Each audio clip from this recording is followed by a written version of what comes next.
we'd like to welcome you to our culminating event for Truth or Consequence.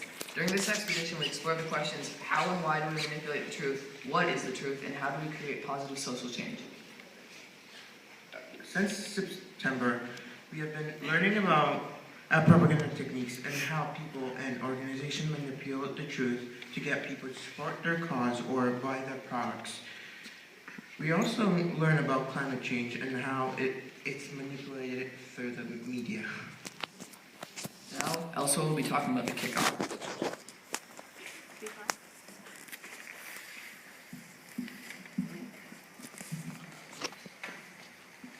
For our kickoff, we were introduced to the important parts of the Truth or Consequences expedition. We started off by looking through magazines and picking out our favorite ad. Many of us were drawn to words and pictures that grabbed our attention. Bright colors and large text were a common theme among them. Next, we were split into rooms and into smaller groups.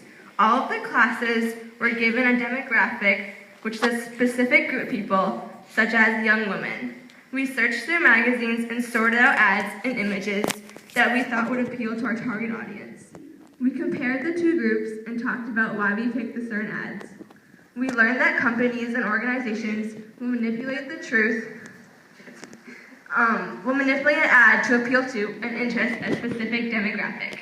Afterwards, we went around to all the classes and were shown disruptive videos. They showed climate change, smoking, and drug use victims. All of these activities were leading up to learning about propaganda techniques. Propaganda allows us to manipulate and change images and ads to get viewers to change their thinking or want to buy something. We learned techniques such as glittering generalities, which is where someone will use words to glamorize a person or item. There are also many other techniques. We learned how to manipulate an ad and how to identify manipulation in our daily lives.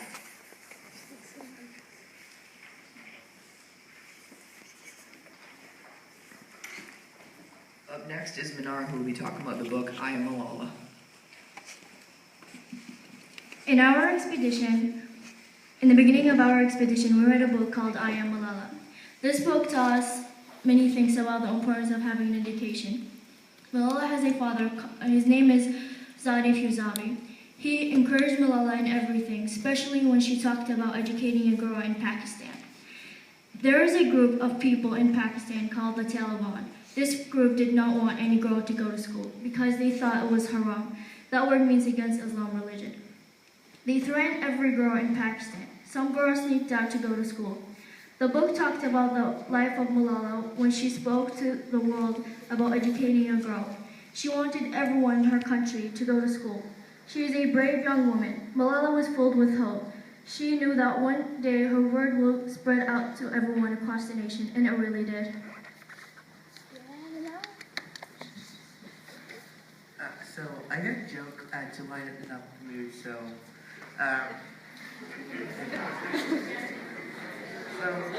what do lawyers wear in court? What do lawyers wear in court?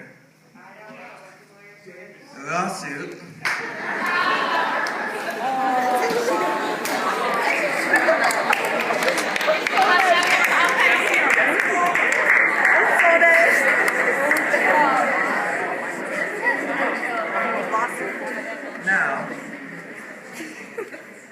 Now we will hear from Lucy Med, who will be speaking about the Holocaust and Human Rights Center of Maine.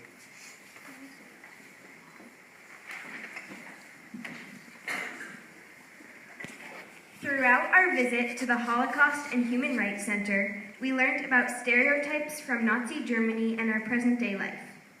A stereotype is a preconceived idea about a specific person, group of people, or thing. We are affected in many ways by the messages that surround us, in ads, posters, and movies, promoting products and stereotypes. People and companies everywhere try to get us to believe what they're saying and think their stereotypes are real. This creates conflict and blind spots to the demographic seeing or hearing the message. Messages from Nazi Germany include, all Jews have big noses, Jews are dangerous, Jews are poisonous, and joining the Nazis will make you happy. Stereotypes from today include women clean the kitchen, Boys play video games. Girls wear short and tight clothes. Gay people are bad people, and soda is a medicine. This experience helped bring awareness to false or misleading messages that are surrounding us in our day-to-day lives.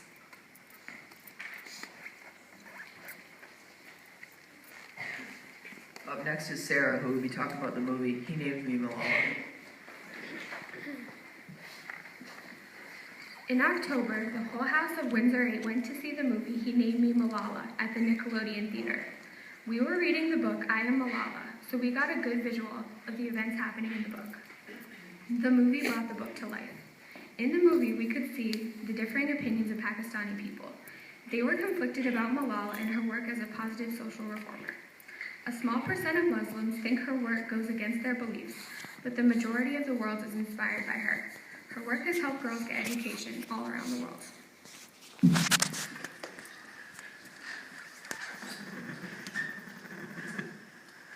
Now Emily and Henry will be talking with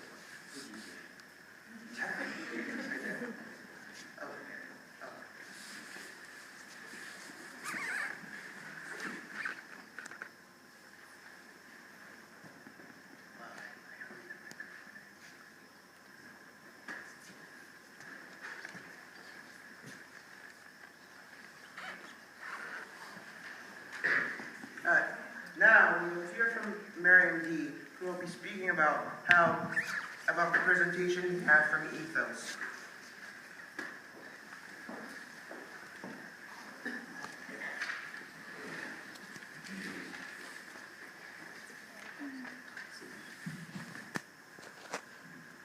Corey Schnutenbowl from Ethos Managing came to us a month ago to help us with our posters. The purpose of his visit was to give us an idea of how to put our poster together. Some major points he made were the importance of capturing someone's attention, the importance of knowing your audience and who you are trying to target, the importance of having one key message. A quote that he said is, "Offensive ads slap you across the face."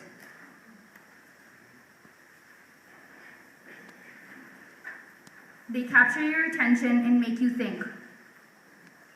After his presentation, we started sketching and brainstorming. Him and his co-worker, Kate, worked with us and gave us some ideas.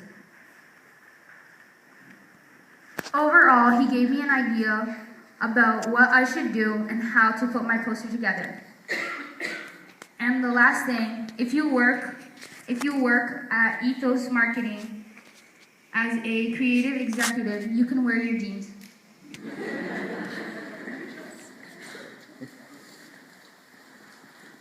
Up next is Connor, who will be speaking about the presentation from Mecca. Hello. Margot, professor at Mecca, came to speak to us about how to create our truth posters. Margot taught us about simplicity. Being clear and concise about your main message is the most important thing when creating a powerful image. She showed us how to use font and colors to evoke emotion. We learned what a fused metaphor is, when you illustrate a larger idea by combining two smaller images. She told us that every single aspect of our poster had to contribute meaning. We got to see some of her students' posters to inspire us. She helped us construct ideas on how to convey meaning on our issues that are very important to us. Thank you, Margot, for helping us create our awesome posters.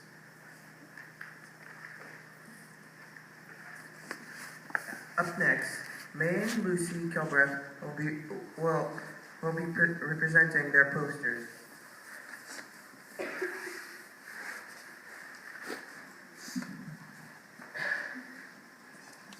Every 9 seconds, a woman is being in the U.S.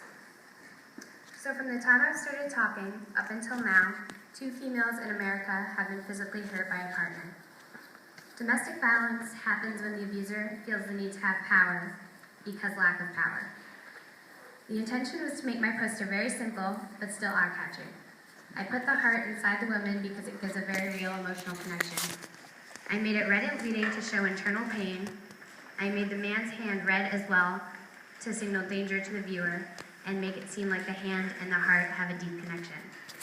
If we don't fight for an enlightened society, then the future will not be one of justice. Together, we need to strive for an abuse-free world so our daughters feel safe and valued, so our sons don't feel pressure to be dominant, so generations to come can live peacefully.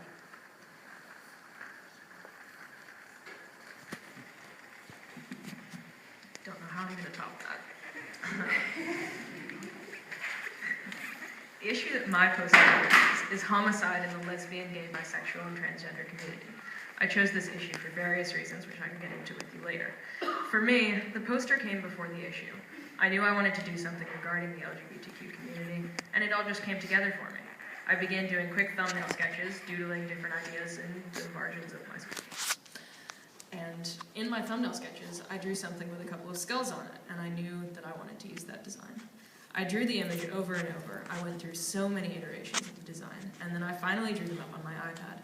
For my final, I edited an image of a pride parade behind them. I desaturated the colors, keeping the mood extremely dark.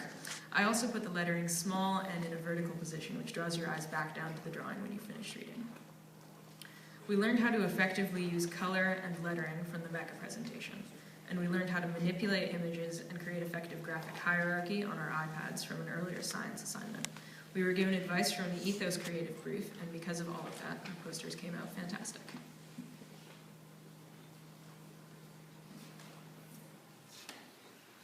Now we will hear from Kira and Miriam M., who will be presenting their graphs.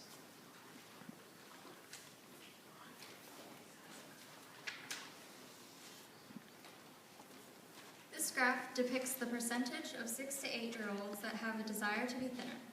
The data before you is represented in a bar graph because it's best for comparing things such as boys and girls. On this graph, the x-axis exhibits the children's gender. The y-axis displays the percentage of those 6 to 8-year-old children that want to be thinner. The statistics shown on this graph support my issue.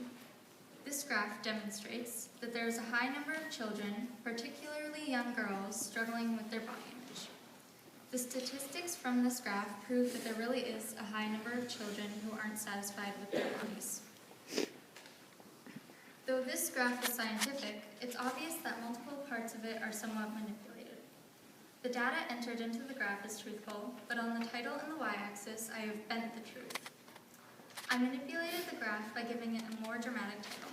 By saying the high percentage, it makes people believe that the percentage is immensely high. I also changed wish they were thinner to want to get thinner, which scares people into believing that the children are actually taking action to get thinner. Whereas in the first graph, when I said wish they were thinner, it just makes people believe that they aren't going to take any action towards that wish. Furthermore, I manipulated the graph's y-axis. I altered the y-axis by changing the range of values from 0 to 100 to 0 to 60, and by taking away the ultimate value labels. This made the graph's percentages look higher.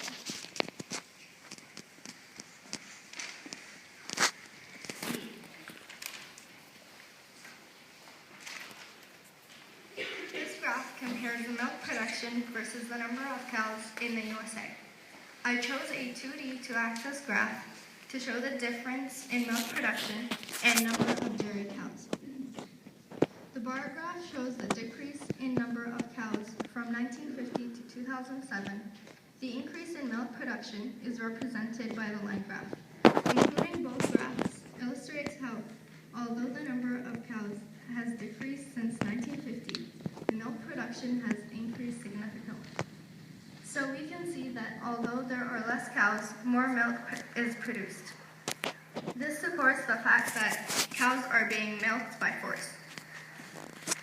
The second graph has the same statistics as the original one. However, the graph has been manipulated to show larger production of milk and a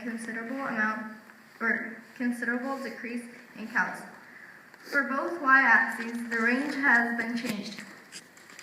For the right y-axis, I made the minimum range of the graph start at 7 million instead of 0, which makes the bar graph become smaller in size, although it has the same data.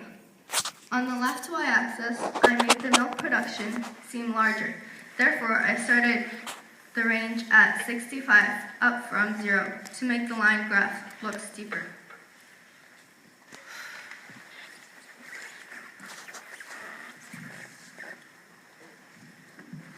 Now Henry and Emily will be talking about the reform of their research.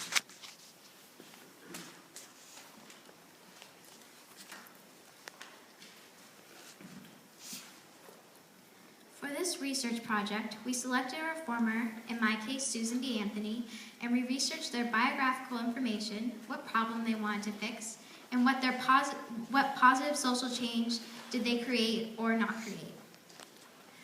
Susan B. Anthony's life's work was focused around women's suffrage, the right to vote, and property rights.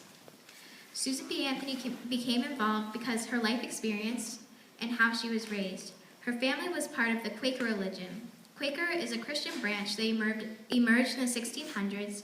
Quakers valued integrity, simplicity, and most importantly in this case, social equality. She was raised to believe in social equality, which was unlikely at the time. Later, she became a teacher, and she was appalled by the wide margin in the unequal wages. Women made $2.50 a month, and men made $10 a month. That is when she went to women's rights. Susan B. Anthony did many things to create positive social change, but her biggest influence was starting the American Equal Rights Association with Elizabeth Cady Stanton. Also speaking to the president, at the time it was Theodore Roosevelt, about the Women's Suffrage Amendment in 1905. She was very influential to move towards the amendment. Though she died in 1906, the amendment was passed in 1920 and was nicknamed the Susan B. Anthony Amendment.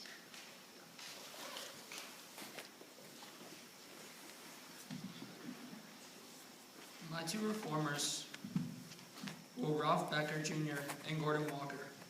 Ralph Becker Jr. was elected the mayor of Salt Lake City in 2007, and Gordon Walker was the director of the State Housing and Community Development Division. Their issue was chronic homeless veteran epidemic. That designation means that they have a disability condition and have been homeless for longer than a year, or 4 times in the last 3 years. They both originated their work in Salt Lake City and conducted the largest drive to eliminate chronic homelessness in U.S. history. Although their success was very distinct, they could not get straight to the point. In 2004, as part of a trial run, the state housed 17 chronically homeless people throughout Salt Lake City. They then checked back a year later. 14 were still in their homes and 3 were found dead.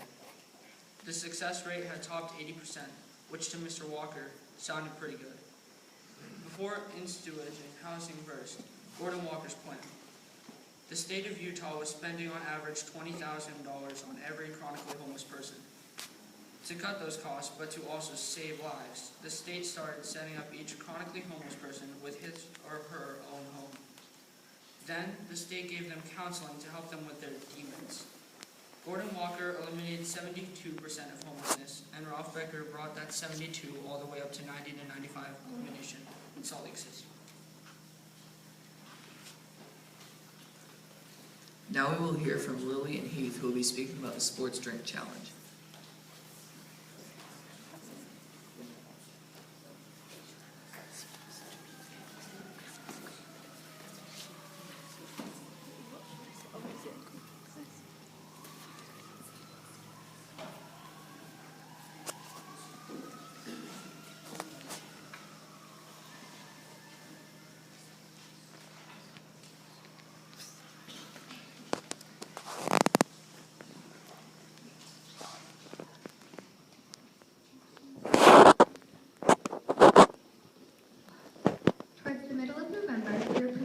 Challenge.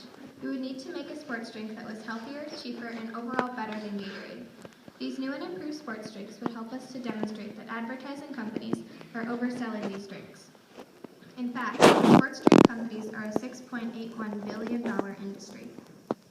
The requirements challenged our imaginations and problem-solving skills. The drinks needed to be cheaper and either tie or less sugar than Gatorade. It had to be easy, healthy, full of electrolytes, and most importantly, taste great. We were put into groups of 4 or 5 students and began to research the health benefits of these different drinks. We chose the cheapest, healthiest, and tastiest combos. Then we put them in a 2-minute presentation, attempt to convince every other group in our senior group was this. Then, in the end, each 4 sequences had a winning group. Then yesterday, those 4 winning groups had to make their own drink. Each group combined 4 cups of water, a sweetener, and their previously selected juices to make a sports drink. After trial and error, we put forward our best recipe. And because taste isn't everything, we took about 30 minutes to calculate the overall cost for 16 ounces of our drink. In the total calories, sodium content, and how many of certain electrolytes were in our drink. We passed in our final numbers, and we are about to learn the results right now.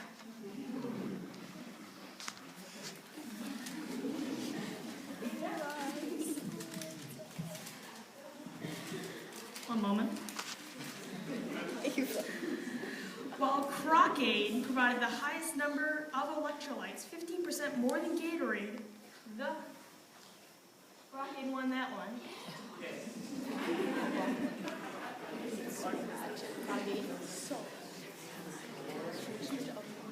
Winner of the taste test is Fruiterade.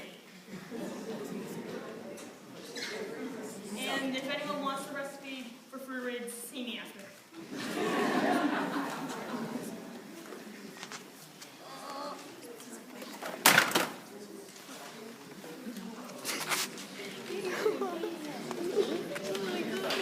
Don't break it. Me and my MC buddy here, Joey, are trying to lighten the mood, so we got another one. This is the last one. Be careful. So, what's the most musical part of a chicken? The drumsticks.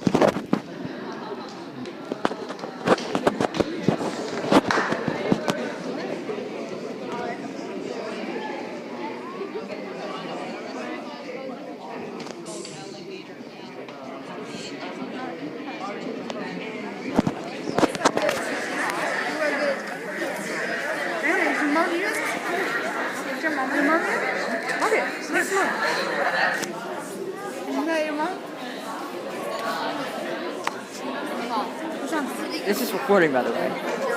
It's recording? It's recording. It's been recording this whole time. It's Margaret Patrick. Margaret. This for now. No, that way.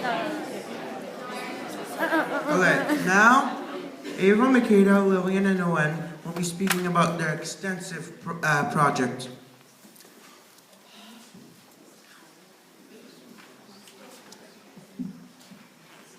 The 4 of us have created a piece about an important topic that really speaks to us: harassment. We would like to bring awareness to this cause that is unspoken in many schools. And with that, we created a video. This relates to our expedition, Truth or Consequences, because we are speaking up about an issue for a positive change. We have attempted to show how different forms of harassment that could be manipulated or miscommunicated throughout school communities. By doing this project, we are not trying to target anybody at all. We just want to bring as much attention to it as we can to a subject like this. As you watch the video that we have created, we hope you understand what we are trying to present and also how we are trying to create positive social change.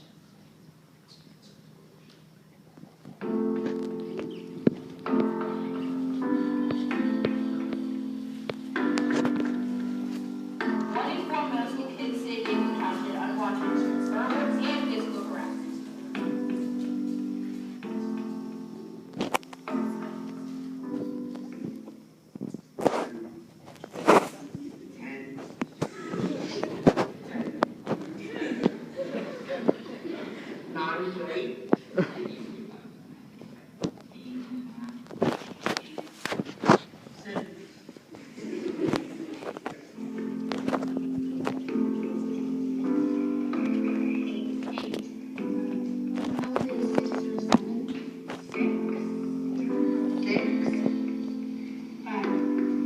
An estimated 160,000 children miss school every day due to fear of attack or intimidation. How they're going to don't have their certificate, how would you feel if you were in that position?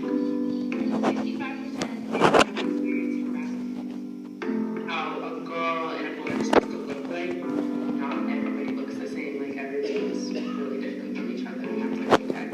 1 in 7 students in grades 8 through 12 is either a bully or a victim.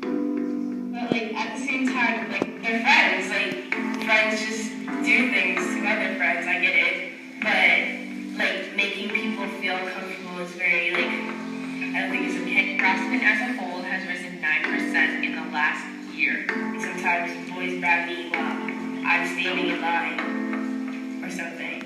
You know, it's just like I don't know. I feel like I want to say something, but I don't know who it is and who's doing it. It's really hard to recognize, I think, when it's happening. Because it's people say things and you're not really sure how to respond to them. Every 7 minutes, a child gets bullied. Like, should I just laugh that one off? Or should I go to a teacher and say, hey, this person said something to me and I'm not okay with it? You know? That's like a lot of the problems I have with like boys or even girls too. I think actually girls specifically will come up to me and they'll say, hey, you looked one way, or this is what's wrong with this person, and I'm just kind of like, yeah, okay, sure, but it's you. I can feel it. I know it's wrong. Like I don't know how to do anything about it because it's hard to recognize. Compared to other people, and like especially with my name, Dora, I've gotten a lot of like relentless teasing and stuff, and it's not like that bad. Like it doesn't hurt that much. It's just the kind of I don't know the continuousness of it is just kind of hard for me. Like I've always like through my whole life kind of been just like, oh, where's boots, you know, like stuff like that, and it's just like that's the first thing people think like when they hear my name, and that's definitely not what I want, because I'm like so much more than just like Dora.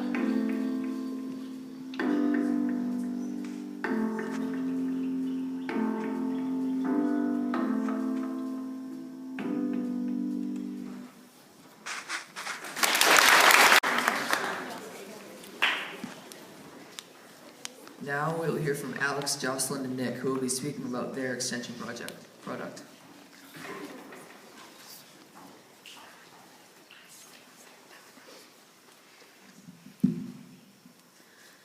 We worked with Mr. Siegel during DSSR.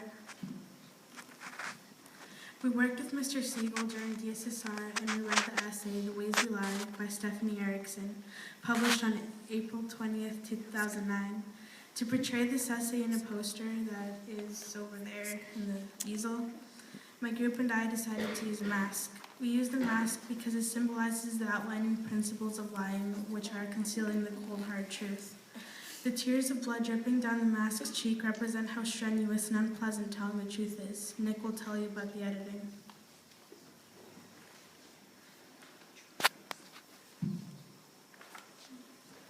The part I played in the making of this project was the art studio creation and editing. In order to make the text fit so well against the mask, I had indented it just to make it fit on the screen, and luckily when I inverted it, it just fit, so that was lucky. I'm just trying to be honest. For the actual mask, I used the contrast between the colors, the black, the white, and the red, because they're just kind of just like basic colors, so it just worked. The white, because it symbolizes white lie, which is what we're focusing around, which is kind of like when you lie so that, just so you don't hurt someone else's feelings. And so it's kind of like you're hiding the truth behind this lie, which is why we have the mask.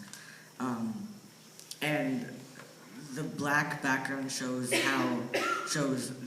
dark, bad effects that the lie could have on the person, or I mean the truth could have on the person, if you actually told them. And finally, the red symbolizes red tears symbolize how hard it is to hold the truth in and not tell them, and how like tedious it is. Not tedious, but how hard it is to keep it in, I guess. And finally, for the actual creation, probably the hardest part was making the teardrops because I had to outline them, and I'm not exactly the best artist, so that was a problem. And now, finally, Alex will tell you about the paragraph that accompanies the mask.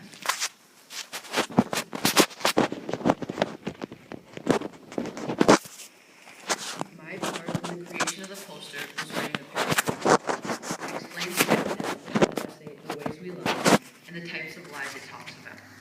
Those are the white lie, facade, ignoring the plain facts, deflecting, omission, stereotypes, groupthink, out-and-out lies, dismissal, and delusion.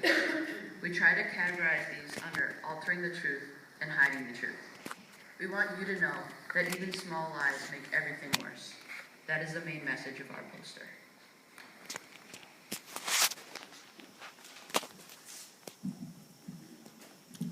Now we'll talk about the climate march we had. Was it November, right? Yeah, near early December. It was organized by York, and we had to scream our lungs out. Basically, it was part of our cause, a part of our expedition. So it was about climate change and how it affects the world we live in.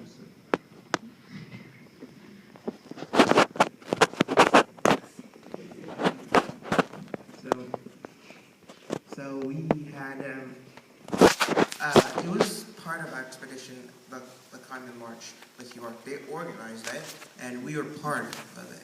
We were in the back, we were screaming our lines out. We marched from King to City Hall. It was freezing, so.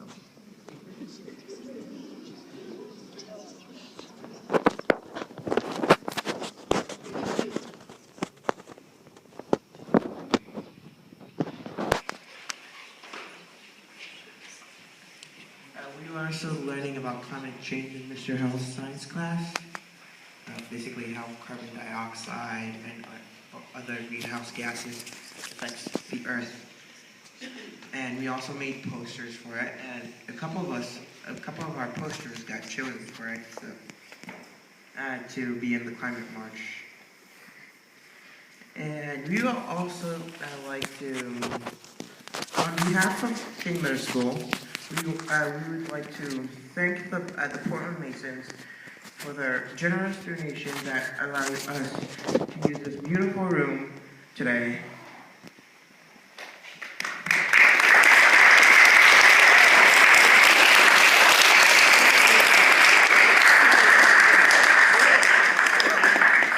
Also, a special thanks to Mr. Jim Dufresne, President of the Masons, and Sarah Bouchard, Artistic Director, for their help in organizing our Culminating event.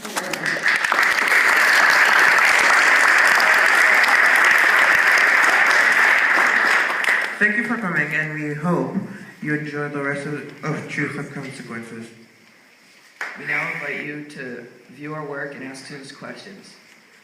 Also, students who have a black dot on their name tag must stay by their poster for the first half.